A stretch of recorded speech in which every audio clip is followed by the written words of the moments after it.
Tonight on RAM News, Prestige. Our newest college of the week is one that a student would dream of attending. Inclusivity at Tyner.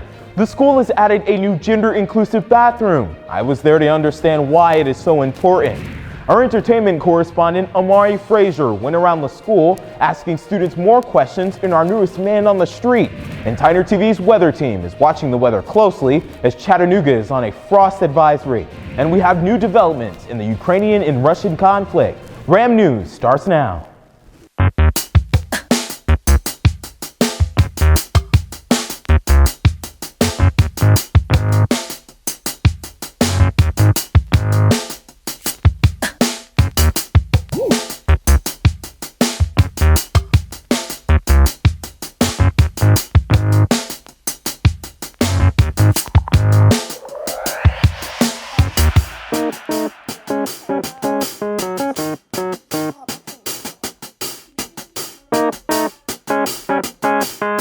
We changed topics tonight to focus on an addiction that has been affecting the mind of teenagers ever since the year 1973, cell phone usage. It's become an increasingly growing problem amongst teenagers within the high school. I set out to understand why cell phone consumption is such a problem for teenagers within the third millennium. The effects of cell phone addiction are very real and can take a toll on a young person's mind. Pew Research Center reports that 81% of Americans now own smartphones, up from just 35% in 2011. And over the past 5 years, Google Trend indicates that searches for cell phone addiction have likewise been rising. With cell phone addiction, there have been some studies on both adolescents as well as adults. And we find that adolescents, particularly those under age 20, and from the ages of 11 to 14 are high risk of cell phone addiction. One application that students are dedicating most of their time to is social media. According to a new study by Harvard University, self-disclosure on social networking sites lights up the same part of the brain that also ignites when taking an addictive substance. Social media applications like Instagram, Facebook, and Twitter have become a problem to those who aspire to mimic the actions and lives of their favorite celebrities. And according to TrueList, those aged 18 to 22 are a part of the larger part of the pie's data. Social media has the ability to both capture and scatter your attention. With a simple refresh, constant new information is at your fingertips. Not only does this lead to poor cognitive performance, but it shrinks part of the brain associated with maintaining attention. Cell phones are not very productive in the classroom outside of instructional situations.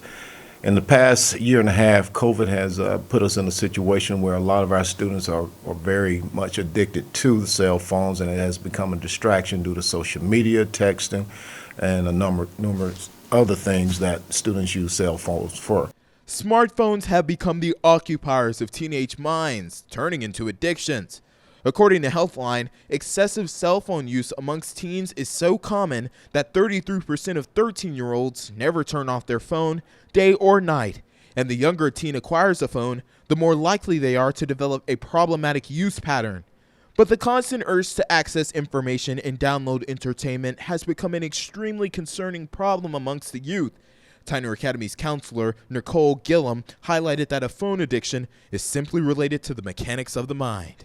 Look at Google, right? I mean, if you need to look up something or order food or call somebody, text somebody, FaceTime or whatever. But let's be honest, when you're on your phone, you're looking at TikTok or Snapchat or whatever. Like, you're looking at one of those apps that's keeping us on our phone for hours, because you sit down and you say, oh, I'm just going to check something right quick. And you realize you've been checking it for the past hour. Our College of the Week series has been honoring Black History Month by showcasing HBCUs, and our crew heads 8 hours and 46 minutes south to Grambling University. Grambling State is a public university located in Louisiana as a historically Black college. They are known for their Tiger Marching Band and their legendary football coach, Eddie Robinson. Grambling has a small group institute of 3,813 undergraduate students. You are required a high school diploma, 2.0 GPA, and at least an ACT composite of 20. They have an acceptance rate of 43% and fairly selective as long as you exceed their requirements. Grambling provides housing and living for over 2,400 students. Fun fact, freshmen are not allowed to have cargo campus. I'm Amari Frazier, and this is this week's College of the Week. The Russian military has begun a brutal assault on the people of Ukraine. Ukraine is on high alert after Russia launched an overnight invasion, attacking multiple military postings around the country.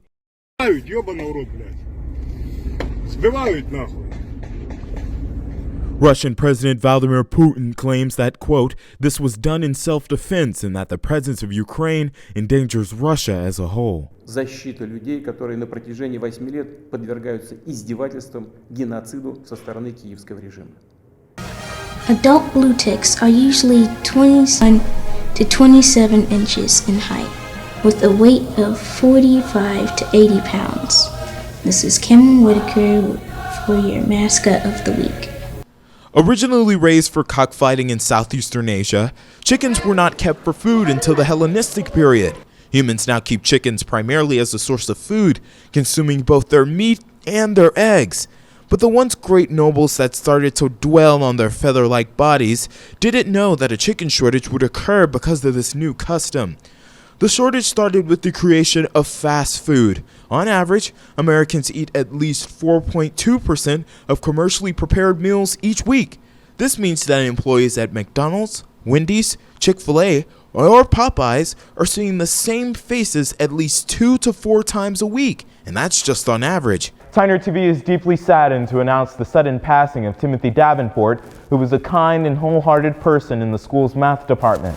Davenport's twin died days before him, and his son was also reportedly sent to Ukraine, as confirmed by Tyner's administration. Davenport died in a Chattanooga hospital on Monday morning. I'm Jalen Sims. Good night, everyone.